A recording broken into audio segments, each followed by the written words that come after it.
আমাদের জাতির পিতা যেহেতু ইব্রাহিম, জাতি হিসাবে আমাদের নাম তিনি মুসলমান রেখেছেন। আয়াতের তাফসীর পড়তে গিয়ে দেখেছি কোন মানুষ যদি বাবা হয় কমপক্ষে তার 11টা দায়িত্ব সন্তানের উপরে পালন করা লাগে। বাবা যারা হয়েছেন বা হবেন সামনে, আমাদের জাতির বাবা যিনি, উনি যেমন 11টা দায়িত্ব পালন করেছেন ওনার সন্তানের প্রতি, আমরা যার সন্তান হওয়ার দাবি করছি, আল্লাহ যাকে নাম ঘোষণা দিলেন মিল্লাতা আবিকুম, উনি এমন বাবা, আমাদের একটা অর্থবোধক নাম দিলেন মুসলিম, আত্মসমর্পণকারী। আর আমরা এমন জাতির বাবা বানিয়েছিলাম, কি নাম দিয়েছে আল্লাহ জানে, আমি নাম নিলাম না। বাবা, জাতির বাবা এমন বাবা বেশি কোলকে টানে। আর আমাদের যিনি জাতির বাবা, উনি আত্মসমর্পণ করেছেন গাছের ডালে দাঁড়িয়ে, কাঠ কাটছিলেন কোড়াল দিয়ে। আল্লাহ পাক বলেন আসলিম, হযরত ইব্রাহিম বলেন আসলাম তুলি রব্বিল আলামিন। ওখানে দাঁড়িয়ে খাতনা করে ডাক দিয়ে বলেছেন মাবুদ, আমি তোমার কাছে আত্মসমর্পণ করলাম। জোরে বলেন সুবহানাল্লাহ। জাতির বাবা দোয়া করেছিলেন তার স্ত্রী সন্তানের জন্য মক্কার জমিনে, কিয়ামত পর্যন্ত দোয়ার ফসল চলতে থাকবে। তাফসীরে হাক্কানিতে আছে আমাদের যিনি জাতির বাবা হযরত ইব্রাহিম আলাইহিস সালাম, তার স্ত্রী হযরত হাজেরা, সন্তান হযরত ইসমাইলের জন্য তিনি মক্কার জমিনে দোয়া করেছিলেন মাবুদ, আমার এই সন্তান, স্ত্রী এবং তার বংশধর কিয়ামত পর্যন্ত যারা আসবে তাদেরকে তুমি এই মক্কার জমিনে গোশত এবং দুধ এই দুইটায় বরকত দিও। আপনি তাকান আছো মক্কার জমিনে গোশত আর দুধের বরকত আল্লাহ এত বেশি বাবার দোয়ার বরকতে দিয়েছে, কোনো অভাব নেই। এখানে অন্য কোনো ফসল নেই, অথচ উট, দম্বা, ভেড়া, ছাগল দাই বলেন, এর গোশতের এবং দুধের কোনো অভাব নেই। এটা জাতির বাবা ইব্রাহিম নবীর দোয়া, এর বরকত চলতে থাকবে ইলা ইয়াউমিল কিয়ামাহ, কিয়ামত পর্যন্ত। বলেন সুবহানাল্লাহ। আমার ভাইরা, আমি শুধু এক কথাই বলতে চাচ্ছি, যে মানুষগুলো বাবা হচ্ছেন, হবেন, একটু দেখেন তো আপনার ভেতরে 11টা আছে কিনা। 1 নম্বরে তার একটা অর্থবোধক নাম রাখবেন সন্তানের। আমরা দেখেছি দেশে অনেক মানুষ এমন নাম রাখে যে নামের অর্থ কোরআন থেকে উনি নামটা রেখে দিয়েছে, কিন্তু অর্থ ভালো না। কুষ্টিয়ার বড় বাজারে একটা দোকানের নাম দেখলাম মেহাদ স্টোর। কি গো, দোকানকে বললাম ভাই এ কি লিখেছেন? হুজুর আমার ছেলের নাম। মেহাদ মানে কি জানেন? জাহান্নামের নিকৃষ্ট স্থান। হুজুর আমি কোরআন পড়তে গিয়ে পেয়েছি বিসাল মিহাদ। কোরআনে আছে বলে আপনি রাখবেন না, অর্থ দেখবেন। এই জন্য আহ্বান জানাচ্ছি, যারা বাবা হচ্ছেন এই দায়িত্বটা পালন করবেন। 2 নম্বরে তার ডান কানে আজান, বাম কানে একামত দেবেন। এই সিস্টেমটা আজ ডেলিভারি বাড়িতে না হওয়ার কারণে ক্লিনিক, হাসপাতাল, এই যে সিজারের মাধ্যমে যেগুলো হচ্ছে, এগুলোর কানে এখন আজান দেওয়ার সিস্টেম বন্ধ হয়ে গেছে। এরা বের করার পরে শুধু হাদিয়া তোফা নেওয়ার জন্য ব্যস্ত হয়ে পড়ে। এটা যে একটা সুন্নাত, এটা নেই। এই কারণে বড় হওয়ার পরে আল্লাহু আকবার আর শুনতে পারে না। এই কথা বলছেন এখন। আজকে থেকে এই পদ্ধতিটা ভুলবেন না, এটা চক্রান্ত। ওরা বিভিন্ন কায়দায় ছেলে মেয়েদেরকে এখন আর নর্মালে ডেলিভারির সিস্টেম বন্ধ করে দিচ্ছে। এখানে যতগুলো মানুষ বসে আছে তাকান স্টেজের দিকে, এদের একটার মাকেও সিজার করা লাগে নাই, অথচ এখন 100টার প্রায় 98টা সিজার ছাড়া হচ্ছে না। এ মানুষগুলো জন্মের পরে ওনার দাদি, ওনার দাদা মসজিদ থেকে ইমাম নিয়ে এসে ডান কানে আজান, বাম কানে একামত দিয়ে জানিয়েছে মুজিব, দুনিয়ায় যাই করো আল্লাহ কিন্তু বড়। ওইটা থাকার কারণে এখন আপনি বোম মারবেন, তারপরও আল্লাহু আকবার থেকে আলাদা করতে পারবেন না। যাদের কানে এগুলো যায় না, অন্য কিছু দিয়ে শুরু, তাদের আল্লাহু আকবার শুনলে রাগ হবে, তাদের কাছে অন্য কিছু আবার ভালো লাগবে। এজন্য আমাদের উচিত বাবা হিসাবে এই দায়িত্বটা পালন করা। 3 নম্বরে আকিকা দেওয়া। অনেকে 7 দিনে দিতে চায় না। বাবা হয়তো বাইরে আছে অথবা অসুস্থ, উনি বলে যখন সুস্থ হব একবারে 2 মাস পরে দেব না। আপনাকে 7 দিনে দেওয়া এটা সুন্নাহ। বাবা থাকা সুন্নাহ না, কিন্তু আকিকা দেওয়া সুন্নাহ। বাবা নেই, বাবা উপস্থিত থাকতেই হবে, এটা সুন্নাত না। কিন্তু আকিকা যদি সমর্থ থাকে 7 দিনে দেওয়া সুন্নাহ। অন্য সময় দিলে আদায় হবে কিন্তু সুন্নাত হবে না। এটা দিলে আপনার সন্তানের বিপদ আপদ দূর করে দেবে আল্লাহ, বলেন আমিন। 4 নম্বরে তাকে কোরআন শেখাতে হবে। এই 15.5 বছরের যতগুলো ষড়যন্ত্র, তার অন্যতম ষড়যন্ত্র এইটা, আমাদের শিক্ষা ব্যবস্থা থেকে কোরআন ওরা মাইনাস করার চেষ্টায় ছিল। নবীজিকে আল্লাহ যেদিন নবুয়ত দান করেন, রাজশাহীবাসী খুব খেয়াল করে শুনবেন, বিশ্ব নবী মোহাম্মদ রাসূলুল্লাহকে জিবরাইল এসে বলেছিলেন, ইয়া মোহাম্মদ ইকরা, হে মোহাম্মদ আপনি বলেন, পড়েন। তিনি 3 বার বললেন মা আনা বিকারি, আমি পড়তে পারি না। 4র্থবার যখন বুকের উপরে চাপ দিয়ে বললেন ইকরা বিসমি রাব্বিকাল্লাযী খালাক, একবারও চিন্তা ভাবনা করেননি, এবার পড়া আরম্ভ করে দিয়েছেন 5টা আয়াত পর পর। আমি তাফসিরে ফি জিলালিল কোরআনে পেয়েছি, সৈয়দ কুতুব লিখেছেন, আল্লাহ পাক বলেন হযরতে জিবরাইল কিন্তু ওই সময় জিজ্ঞাসা করেছিলেন, মুহাম্মদ সাল্লাল্লাহু আলাইহি ওয়াসাল্লাম, আপনাকে আমি 3 বার পড়তে বললাম, আপনি পড়তে পারলেন না, বলেন আমি জানি না। হঠাৎ আপনার কি হয়ে গেল? আমি পুরা আয়াতটা পড়ার সঙ্গে সঙ্গে আপনি তেলাওয়াত করলেন। নবীজি জবাব দিয়েছিলেন, ইয়া আখি জিবরাইল, হে ভাই জিবরাইল, এতক্ষণ আপনি খালি বারবার বলছিলেন যে পড়ো পড়ো পড়ো, কি পড়বো? আপনি তো বলেননি বিসমি রাব্বিকা, যে রবের নামে পড়ো। যখনই বললেন যে রবের নামে পড়ো, তখন আমি আর 1 সেকেন্ডও দেরি করি নাই, কারণ আমি তো এইটাই চাচ্ছিলাম, আমি পড়া শুরু করব আমার রবের নামে, যিনি আমাকে বানিয়েছেন। এই বিষয়টাই ভুলিয়ে দেওয়ার চেষ্টা ছিল জাতিকে। এটা সবচাইতে বড় একটা সূক্ষ্ম ষড়যন্ত্র। কথা বুঝতেছেন? আল্লাহর নাম বাদ দিয়ে কার নামে পড়া আরম্ভ করেছিল আল্লাহ জানে। আমি নাম নিতেও ঘৃণা করি এগুলোর। এই জন্য আমাদের উচিত হবে 96% মুসলমানের এই দেশে আল্লাহ ছাড়া, নবীর উম্মত আমরা যারা, অন্য নামে পড়তে রাজি না। আল্লাহর নাম ছাড়া অন্য নামে পড়াবেন না। এই জন্য ছেলে মেয়েদেরকে আশা করবো, কিন্ডারগার্টেন বলেন, মাদ্রাসা বলেন, মক্তব বলেন, মসজিদে বলেন, প্রথমে 3 বছর তাকে কোরআনের সাথে সম্পৃক্ত করান। 3টা বছর যদি আপনার ছেলে হোক মেয়ে হোক ছোটবেলা থেকে কোরআনে কারিমের সাথে পরিচিত থাকে, ও যত বড় উপরে উঠবে কোনোদিন ওকে নাস্তিক বানানো যাবে না। কথা বললেন না কেন? 2 নম্বরে আপনাকে আমি একটা গ্যারান্টি দিতে পারি, আপনার এই সন্তানের দ্বারা কোনোদিন আপনি বৃদ্ধাশ্রমে যাবেন না। আপনি তাকে 3টা বছর এখান থেকে শিক্ষা দেন, এরপর আপনি যেখানে নিয়ে যাবেন যান। এই জন্য কোরআনে কারিম শিক্ষা দেওয়া এটা বাবার দায়িত্ব। অধিকাংশ বাবা আছে দায়িত্ব পালন করতে রাজি না। গান শেখায় ছেলেকে মেয়েকে, প্রতি মাসে 5,000 টাকা করে দেয় মাস্টারকে। ইংরেজি পড়াচ্ছে 10,000 টাকা দিতে পারে। কোরআনও শেখায়, টানা নানা করে একজনকে রেখেছে। 11 মাস বেতন বাকি, মাসে 50 টাকা। এক কথা বলছেন এখন, কি জবাব দেবেন বাবা হিসাবে বলেন তো? আল্লাহ আমাদেরকে হাতে ধরে বাঁচিয়েছে। আমরা এখন আহ্বান জানাবো, যারা দায়িত্বে আছেন শিক্ষা ব্যবস্থায় 100 মার্কের কোরআন 1 থেকে মাস্টার্স পর্যন্ত দিতে হবে। এ দাবির সাথে আপনারা নেই?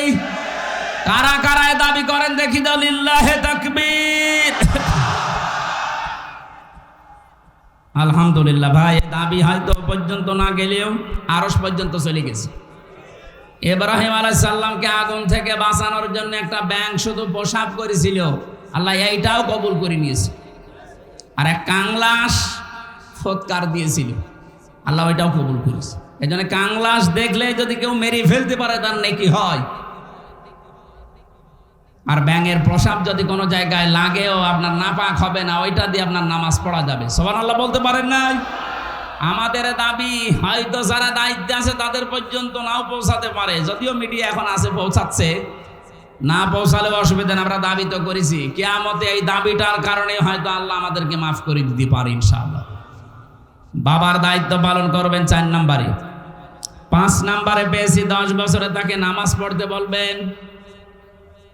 কত বাবা আছে বিভিন্ন কাজের জন্য তাকে মারধর করে, গরম দেয়, রাগারাগি করে, অথচ ফরজ একটা বিষয় নামাজ গুরুত্বই দেয় না। ও বাংলার মুসলমানেরা, আপনার ছেলে হোক মেয়ে হোক, আপনি নিজে হোক আপনার বউ হোক, যদি ফরজ নামাজ না পড়েন আল্লাহ বলেন তার দায়িত্ব আমি আল্লাহ ছেড়ে দেই। বলেন নাউজুবিল্লাহ। 6 নম্বরে পেয়েছি তাকে তীর মারা শেখাবেন, ঘোড়া চালানো শেখাবেন, সাঁতার শেখাবেন। প্রশ্ন আসতে পারে আধুনিক যুগে তারে তীর মারা শিখিয়ে কি হবে? এটার দ্বারা নবীজির উদ্দেশ্য হচ্ছে আপনার সন্তানকে আপনি অকর্মা করে গড়ে তুলবেন না, ননির বোতল বানাবেন না, তাকে কর্মঠ করেন, কাজ শেখান। আপনার অবর্তমানে অন্তত দুনিয়ার জীবনে যদি কঠিন পরিস্থিতিতে পড়ে সে যেন টিকে থাকতে পারে। কথা বুঝতেছেন? এই জন্য ছেলে মেয়েদেরকে কম্পিউটার শেখাবেন, ইন্টারনেট শেখাবেন। এরপরে বেশি তাকে বিয়ে দেওয়া লাগবে। এই বিয়ে দেওয়ার সময় 4টা জিনিস দেখে বিয়ে দিতে হয়। আমাদের দেশে এখন ওইগুলো নাই, আমাদের দেশে অন্য 4টা আছে। বিয়ে দেওয়ার সময় সবচাইতে আগে দেখা লাগবে এটা দিনদার পরিবেশের কিনা। কথা বলে না কেন? আগে অনেক সন্তানের বাবা আছে খোঁজ খবর নেয়, এই বেটার বউ যারে বানাবো পুত্রবধূ এ সিরিয়াল দেখে কিনা। এইরকম বউ দেখে যদি নিয়ে আসেন, ওর পেটে যা আসবে সব হবে ওই কটকটি অথবা কিরণমালা। না, আমরা চাই না এই কটকটি কিরণমালা আমাদের পেটে আসুক, আমরা চাই আমাদের পেটে ফাতেমাতুজ জোহরার মতো মেয়ে আসুক। কথা বলেন ঠিক কিনা? এরপরে বেশি তার সম্পদ বন্টন করা লাগবে। এটা সমস্যা আছে বাংলাদেশে, যেহেতু আইনটা এখনো আছে মুসলিম পারিবারিক আইন, কিন্তু অনেক মানুষ নামাজ পড়ে রোজা রাখে হজ করে আসে, সম্পদ বন্টনের বেলায় ছেলের নামে লিখে দেয়, মেয়েকে বলে তোর জন্য দোয়া করে দিলাম। এটা একটা টাটকা নির্ভেজাল শয়তান। হজ করার সময় আপনি ছেলের নামে সব লিখে দিয়ে মেয়ের মাথায় হাত দিয়ে দোয়া করে দিচ্ছেন, আপনার হজ কবুল হওয়া তো দূরের কথা, জিদ্দার বিমানবন্দরও আসবে না, শাহজালাল বিমানবন্দরে তো দূরের কথা। এরপরে বেশি তার একটা কর্মসংস্থান তৈরি করে দিতে হবে। আমি এইটা আমার রিমান্ডে থাকাকালীন আমি যখন ওই যে আয়না ঘরে মাটির নিচে ছিলাম, ওই সময় এক হিন্দু অফিসার আমারে পাহারা দিত। আমারে বলছিল, হুজুর আপনি নাম শুনেছি আপনার, ইউটিউবে আপনাকে দেখেছি, আপনি হাফেজ, আপনি কোরআনের হাফেজ, কোরআনে কারিমের সূরা তাগাবুনের 14 নম্বর আয়াতটা বলেন তো। না, আপনার নাম কে? উনি আমার নাম শুনেল দেব দুলাল। নাম শুনেই বোঝা যাচ্ছে যে এ ফুল হাতা। কথা বলেন না কেন? তা আপনি আমার কোরআনের আয়াত জিজ্ঞাসা করেন, আবার সূরা তাগাবুন 14 নম্বর আয়াত কোথায় পেলেন? আমি মিশনে ছিলাম, একটা মুসলিম দেশে ছিলাম, ওখানে 2 বছর থেকে তাদের ভাষা আমার প্রায় আয়ত্ত হয়ে গেছে। আমি এক হোটেলে খাবার খেতাম। ওই হোটেলে যেখানে খাবার খেতে যাই দেখতাম হোটেলের বয় যে ছেলেটা রুটি দেয়, খাবার দেয়, তরকারি দেয়, পানি দেয়, ওই হোটেলের মালিকের ছেলে। আমি একবার পরিচয় পাওয়ার পরে জিজ্ঞাসা করলাম যে আপনি এত ধনী মানুষ, একটা হোটেলের মালিক, এত টাকা পয়সা আপনার উপায়, আর আপনি কি করেছেন? ছেলেটাকে মানুষ না বানিয়ে আপনি হোটেলের বয় বানিয়েছেন, আপনি কি পাগল? উনি আমারে জিজ্ঞাসা করছে, ভাই আপনার বাড়ি কোথায়? ওনার ভাষা দিয়ে, আমি বাংলাদেশে বাড়ি আমার। মানে তখন ওনারে জানিয়েছে আপনার বাংলাদেশ, ভারত, পাকিস্তান এই সমস্ত দেশের মানুষের ইসলাম মানা আর আমাদের এই মুসলিম এই সমস্ত দেশের ইসলাম মানা এক না। আপনারা কোরআনে কারিমকে যেভাবে নিয়েছেন আমরা ওইভাবে না। সূরা তাগাবুনের এই 14 নম্বর আয়াত উনি ওই দিন আমাকে শুনিয়েছিলেন। আমি যদিও বাংলায় মুখস্থ করেছি, ওই দিন থেকে আমার একটা আলাদা বিশ্বাস ওই দোকানদারের ওপরে। দোকানদার ওনারে বোঝাচ্ছে, ভাই ইয়া আইয়ুহাল্লাযীনা আমানু ইন্না মিন আযওয়াজিকুম ওয়া আওলাদিকুম আদুওয়াল লাকুম ফাহযারুহুম ইলা আখিরি আয়াহ। ওহে যারা ঈমানের দাবি করো, তোমাদের সন্তান, তোমাদের সম্পদ কখনো কখনো তোমাদের জন্য শত্রু হয়ে দাঁড়াবে, বিধায় তাদের সম্পর্কে সতর্ক থাকবা। ও ভাই, আপনি বাংলাদেশের মানুষ, আপনারা ইসলাম মানতে গিয়ে মনে করেন দুনিয়ার সম্পদ উপার্জনের জন্য এই সন্তানকে, এই স্ত্রীকে, এই মা বাবাকে আনন্দ দেওয়ার জন্য, সুখে রাখার জন্য উপায় করা লাগবে সম্পদ, বৈধ হোক আর অবৈধ হোক। এটা আপনারা দেখেন না, কিন্তু আমরা দেখতে চাই এই সন্তানের প্রতি আমার দায়িত্বটা কি। বিশ্বনবী ১৫০০ বছর আগে আমার 11টা দায়িত্ব দিয়েছে এই সন্তানের উপরে, আমি সবগুলো পালন করেছি। ওকে আমি নাম রেখেছি, আকিকা দিয়েছি, ওকে আমি কোরআন শিখিয়েছি, ওকে উচ্চ শিক্ষায় শিক্ষিত করার চেষ্টা চালিয়েছিলাম, কিন্তু ও পারে নাই। ওকে আমি বিয়ে দিয়েছি, আমার দায়িত্ব ছিল ওকে একটা কর্মসংস্থান তৈরি করে দেওয়া, সেটাও আমি দিয়েছি আমার আয়ত্তের ভেতরে। আমি তো ওর যোগ্যতা যেখানে নেই ওই জায়গায় ঘুষ দিয়ে, টাকা পয়সা দিয়ে ওই চেয়ারে বসিয়ে দিতে পারি না, কারণ সেখানে যার থাকার কথা না, জোর করে ঠেলা দিলে ওই চেয়ার সে নষ্ট করবে। ওনাদের ইসলাম মানার ক্ষেত্র দেখেন তো, সিস্টেম দেখেন তো। বাংলাদেশে যদি আজ হাজারো মুসলমান এই রকম ইসলাম মানত, কোনো অপরধাতর লোক চেয়ারে বসতে পারত না। 3 বার ম্যাট্রিক ফেল করেছে, অথচ তারে ওই চেয়ারে বসানোই লাগবে।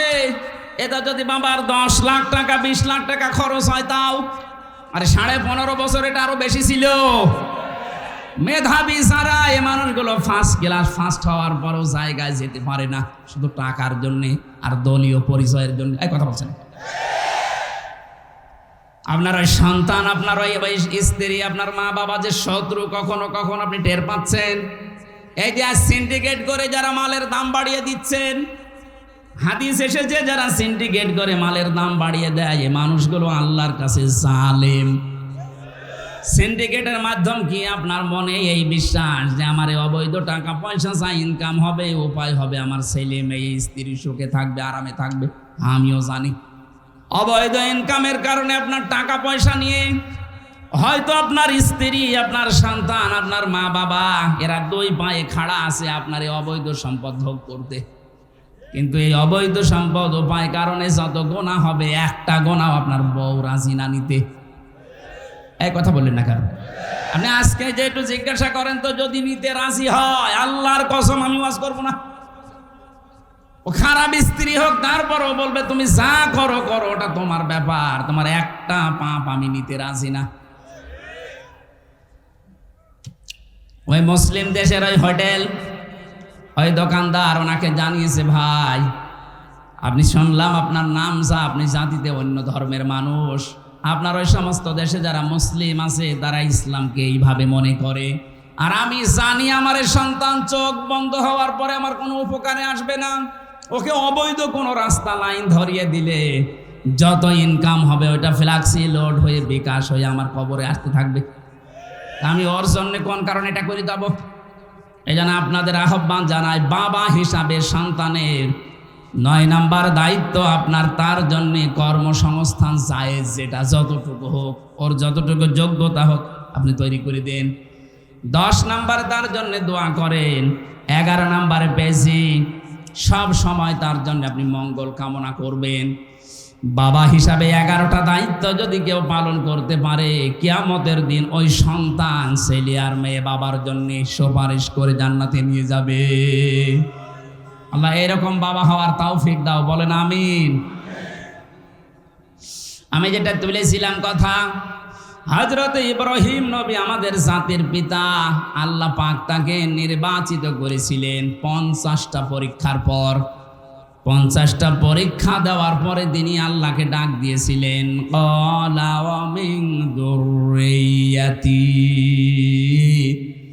সূরা বাকারার 124 নম্বর আয়াতের মাঝের অংশে আছে, পদে পদে পরীক্ষা করলাম আমি ইব্রাহিমকে, ইযিবতালা ইব্রাহিমা রাব্বুহু বিকালিমাতিন ফাতাম্মাহুন্না। 50টা পরীক্ষার নাম পেয়েছি তাফসিরে। প্রতিটি পরীক্ষায় যখন তিনি উত্তীর্ণ হতে আরম্ভ করলেন, শেষ পরীক্ষায় আল্লাহ বললেন ক্বালা ইন্নী জাইলুকা লিন্নাসি ইমামা, তোমাকে আমি জাতির ইমাম, নেতা বানিয়ে দিলাম। হযরতে ইব্রাহিম ওই সময় বলেছিলেন, মাবুদ, এই যে নেতৃত্ব দেওয়া, নেতা হওয়া, এটা কি আমি একাই পেলাম, নাকি আমার বংশধর যারা আসবে, আমার উত্তরাধিকারী দুনিয়ায় যারা আসবে, আমার সন্তানাদি, এরা কি নেতৃত্ব দিতে পারবে? আল্লাহ সময় সাফ জবাব দিয়েছেন, ক্বালা লা ইয়ানালু আহাদিস যালিমিন।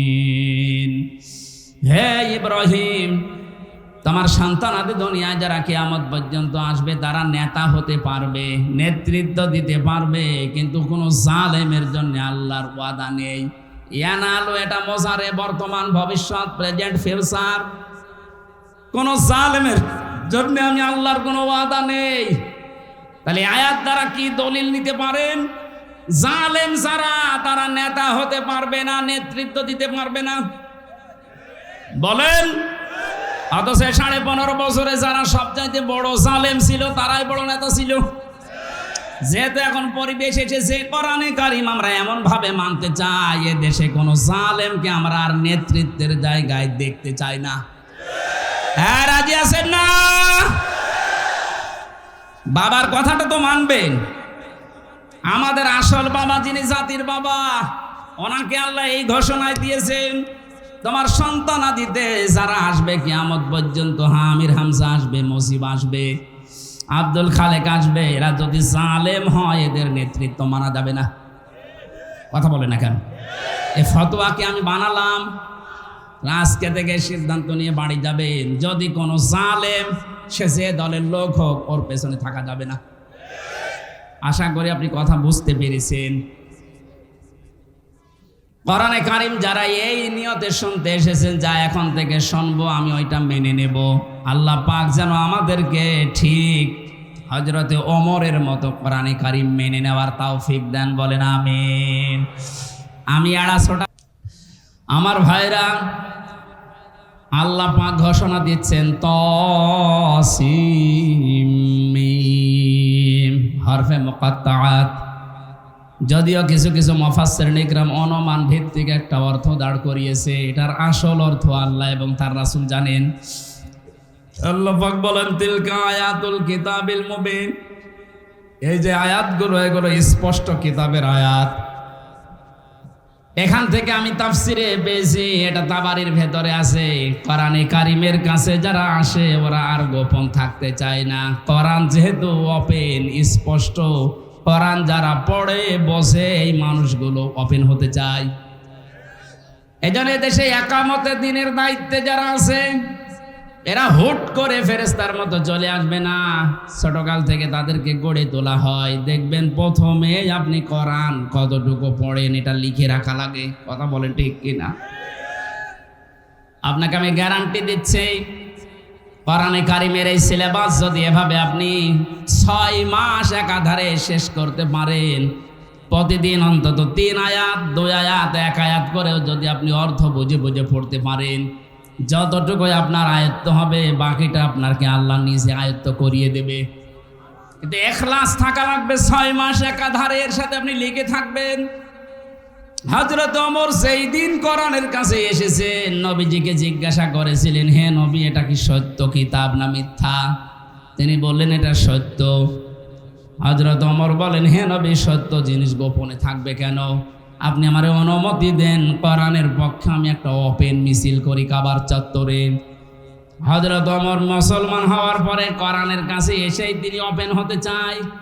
আর আমরা এই 15.5 বছরে বহু আলেমকেও দেখেছি, বলে হুজুর আমি গোপনে আছি, দিনকাল ভালো না। আরে শয়তান, গোপনে আছি মানে দিনকালকে 1500 বছর আগে ভালো ছিল। কথা বলে না কেন? ও সময় তো আরো খারাপ ছিল। সেই সময় যদি হযরত ওমর কোরআনের কাছে আসতে দেরি, ওপেন হতে দেরি হয়নি, আর তোমার 15.5 বছরে ওপেন হতে ভয় করে, তুমি কোরআনের কাছে হযরত ওমরের মতো আসতে পারোনি। বলেন। এই জন্য আমরা আসতে চাই কোরআনের কাছে, গোপনীয় না। আসলে আমরা দেখবেন ওপেন হয়ে যায়। সত্যিকার অর্থে যারা কোরআন পড়ে বসে, ওদেরকে আপনি বোম মেরে গোপনে রাখতে পারবেন না। এত কিছু হয়ে গেল, 15.5 বছর গোপনে পাচ্ছেন। বলেন, সত্যিকার অর্থে যারা কোরআন পড়ে বসে, যারা জানে যে এটা স্পষ্ট কিতাব, এর কাছে আসলেই তারা যেন কেমন যেন ওপেন হতে চায়। ওরা আর গোপনে থাকতে চায় না, যদিও তাদের বিপদ আপদ কম না। কথা বলেন ঠিক কি না? এরপর আল্লাহ তেলাওয়াত করে শোনাচ্ছেন, নাতলো আমি তেলাওয়াত করি আলাইকা, হে নবী আপনার উপরে আমি তেলাওয়াত করি কি, মিন নাবাই মুসা ওয়া ফিরআউন বিল হক, মুসা এবং ফেরাউনের যে কাহিনী, আপনি তো ওই সময় ছিলেন না। আপনাকে আমি নিজে তেলাওয়াত করে শোনাই। এই কাহিনীটা সত্য কাহিনী। কি আছে এর ভেতরে? শুধু আপনার জন্য না, লিকাউমি ইউমিনুন, এ পৃথিবীতে যারা বিশ্বাসী সম্প্রদায়, আপনার উম্মতের ভেতরে যারা আল্লাহ রাসূলকে বিশ্বাস করে, তাদের জন্য এর ভেতরে কিছু শিক্ষা আছে। এবার আমি একটা একটা করে বলছি, আপনি মিলাবেন হাজার হাজার বছর আগের এই কাহিনীটা। আল্লাহ পাক বলেন, ইন্না ফিরআউনা আলা ফিল আরদ, অবশ্যই ফেরাউন তার নিজের দেশে একটা কর্তৃত্ব প্রকাশ করেছিল, প্রতিষ্ঠিত করেছিল। ফেরাউন তার নিজের দেশে। কার দেশে? আরো জোরে বলেন। ইন্না ফিরআউনা আলা ফিল আরদ, তার নিজের দেশে ওগুলো প্রকাশ করেছিল, কর্তৃত্ব প্রকাশ করেছিল, নিজেকেই নিজে সর্বা মনে করেছিল, আমি সব। আর এইটাকে দাঁড় করাতে সে কয়েকটা পদ্ধতি গ্রহণ করেছিল। এটা হাজার হাজার বছর আগের। আপনি এখন দেখেন তো 2009 থেকে 24 পর্যন্ত এই আয়াতটা মেলে কিনা। 1 নম্বরে ওয়াজাআলা আহলাহা শিয়া, সে ওই দেশে যত মানুষ ছিল তাদেরকে দলে বিদলে বিভক্ত করেছিল। আপনি দেখেন তো এই দেশে 53 বছরে মুসলমানদের ভেতরে আজ শত শত দলে বিভক্ত করে আমাদেরকে শক্তিহীন করে ফেলেছে। এক টুপিওয়ালাদের ভেতরে প্রায় 27টার উপরে দল, জেনারেল যারা আছে তাদের উপরেও এরকম 50টার উপরে। কেন এত দল হওয়া লাগবে কেন? সবাই আমরা আল্লাহ এক, রাসূল এক, কোরআন এক, এটা বিশ্বাস করি। এরপরও এত দলে বিভক্ত হওয়া লাগবে কোন কারণে? এটা ফেরাউনের চক্রান্ত। ও যেহেতু নেই, কিন্তু ওর প্রেতাত্মা আছে। ওর যে কর্মসূচি ছিল, আমি সব, আমি রব, এই কথা যারা দুনিয়াতে কায়েম করতে চায়, তাদের প্রথম কর্মসূচি এইটা যে আমি দলে দলে বিদলে বিভক্ত করে দেব মানুষকে। মাওলানা মামুনুল হক আমার সাথে 3টা বছর ছিল পাশের রুমে। উনি আমাকে মাঝে মাঝে বলতো, হামজা বাইরে থাকতে ভাবতাম কি, আরে ভেতরে আছে হচ্ছে কি। আমরা বাইরে থাকতে ভাবতাম যে আলাদা আলাদা দল করে মনে হয় খুব ভালোই আছে, অথচ ওরা তো সব জালেমরা এক হয়ে আমাদেরকে, টুপিওয়ালা যারা, আমরা মুসলিম যারা, সব আমাদেরকে এক জায়গায় রেখে দিয়েছে। এখানে কোনো হেফাজত নেই, এখানে জামাত নেই, এখানে খেলাফত নেই, এখানে চরমনাই নেই। আমার সাথে চরমনার পীরের মুরিদ ছিল, সব এক জায়গায় রেখে তালা দিয়ে রাখে। উনি আমার যতদিন নসিহত করেছে ততদিন বলেছে, হামজা বাইরে যদি যেতে পারি, অন্তত এই বিষয়টা আমি মনে প্রাণে চেষ্টা করব যে আমরা কেন সবাই যেন এক হতে পারি। উনি চেষ্টা চালাচ্ছে, যদিও পেরে উঠছে না। আল্লাহ যেন ওনাকে সফলতায় পৌঁছান। ফেরাউনের একটা কৌশল ছিল, আমাদের দলে বিদলে বিভক্ত করে আমাদের শক্তিহীন করে দেবে। ও বাংলার মুসলমানেরা, আজ যদি বাংলাদেশে যারা শুধু আল্লাহ এই শব্দ উচ্চারণ করে, এরা যদি এক হয়ে যায়, কিয়ামতের আগে কোনো জালেম চেয়ারে বসতে পারবে না। ফেরাউন খুব ভালোভাবে জানতো এটা, এই জন্য দলে বিদলে বিভক্ত করে দিয়েছিল। ওর প্রেতাত্মার ভেতরে এই বুদ্ধিটা আছে। ওর ভেতরে বুদ্ধি না থাকলে বুদ্ধি দেওয়ার মতো লোক আছে, তারা দিচ্ছে যে আপনি বিভক্ত করেন। এদেশে বহু আলেমদের দল আমি বেশি, যে দলের শুধু সভাপতি সেক্রেটারি, তাছাড়া কেউ নেই। এক কথা বলছেন এখানে, আপনি কি করবেন দল বানিয়ে? বলেন, এত গ্রুপিং আপনার ভেতরে, সবই তো আপনারা দেখছেন আলেম। সভাপতি আর সেক্রেটারি হওয়ার জন্য এত কিছু করা লাগে। এই দেশের সবচাইতে ইসলামী দলের ভেতরে বাংলাদেশ জামাত ইসলামের চাইতে বড় একটা দল আছে, আপনি দেখান। আলহামদুলিল্লাহ, এত বড় বিশাল দলের ভেতরে সারা বাংলাদেশের 64 জেলার 630টা থানায় কোনো জায়গায় গ্রুপিং নেই। এরপরও আপনার মনে কিছু লাগে না যে এদেরকে ক্ষমতার কিছু নেই, ভেতরে এরা মানুষ না? অথচ দায়িত্ব দিলেই দেখবেন এই দাড়ি, সাদা দাড়ি বেয়ে বেয়ে পানি পড়ছে। দায়িত্ব দিলে নিতে চায় না। বাংলাদেশে একটা দল শুধু এইটাই, অন্য চা আমি দেখেছি দায়িত্ব দেওয়া লাগে না, জোর করে মারামারি করি নাই। এর চাইতে কি প্রমাণ নেবেন এই দেশে বলেন? আল্লাহ বলেন এতটুকু শেষ করেনি, ওই দেশে একটা দলকে সে কোণঠাসা করে রেখেছিল, ওটা মোসানবির দল। এদেশে 73টার উপরে এখন দল চলছে। এই যারা ফেরাউনের ভূমিকায় ছিল ওরা শুধু একটা দলকে টার্গেট করে কোণঠাসা করে রেখেছিল। এই জবাব দেওয়া লাগবে। আপনি বলেন মিলে যাচ্ছে না? এদেশে ইসলাম মানা বহু দল ছিল, কোন দলের উপরে বাতিলের টার্গেট ছিল না, শুধু একটা দলকে টার্গেট করে তাদেরকে কোণঠাসা করে রেখেছিল। যত জুলুম, নির্যাতন, গুম, খুন, আয়না ঘর সব এই দলের জন্য। আমি তো তাই পেয়েছি আমার বিশ্ববিদ্যালয় কুষ্টিয়া। অলিউল্লাহ মুকাদ্দাসকে 10 বছর আগে গুম করা হয়েছে, এখনো পর্যন্ত তাদের খোঁজ নেই। ব্যারিস্টার আরমান শহীদ মীর কাশেম আলীর সন্তান 8 বছর আয়না ঘরে ছিল। আমান আজমি ভাইকে 8.5 বছর আয়না ঘরে রেখে দিয়েছে। আমার মনে হচ্ছে ফেরাউন যা যা করেছে তাদের ভেতরে একটা দলকে সে দুর্বল করার চেষ্টা করেছিল। ফেরাউন ভালোভাবে জানতো যদি এই দলটাকে নির্মূল করা যায় বাকি যা দল আছে শুধু রুটি দিলেই রাজি। ও করেছিল কার বুদ্ধিমতো? ওর মন্ত্রী হামানের। এ বাংলাদেশে ফেরাউন নেই, কিন্তু তার পেতাত্মা যারা ছিল তাদের সাহস ছিল না এটা করার। তাদেরকে বুদ্ধি দিয়ে, পরামর্শ দিয়ে, বারবার হাওয়া দিয়েছে যারা, তাদের ভেতরে হাসান মাহমুদ একজন, ডক্টর আব্দুর রাজ্জাক একজন। এই কথা বলছেন না, বাকিগুলোর নাম আমি নিলাম না। ওর মন্ত্রী ছিল হামান, আর এদের মন্ত্রী এইগুলো যারা আল্লাহু আকবার নারায়ে তাকবীর শুনলেই মনে করে এটা শিবিরের, জামাতের। আরে আল্লাহু আকবার কার? আরো জোরে বলেন। 3 নম্বরে ওর কর্মসূচি ছিল ইউযাব্বিহু আবনাহুম ওয়া ইস্তাহয়ি নিসাহুম। ওই দেশে যারা পুরুষ তাদেরকেও মেরে ফেলতো আর মেয়েদেরকে বাঁচিয়ে রাখতো। আপনি দেখেন এই 15.5 বছরে অনেকেই কিন্তু এই কর্মসূচি হাতে নিয়েছিল। মেয়ে লোক ম্যাট্রিক ফেল করেছে, তারপরও তার 3 জায়গায় চাকরি হয়ে যায়, আর পুরুষ মানুষ অনার্স মাস্টার্স করার পরে বসে আছে।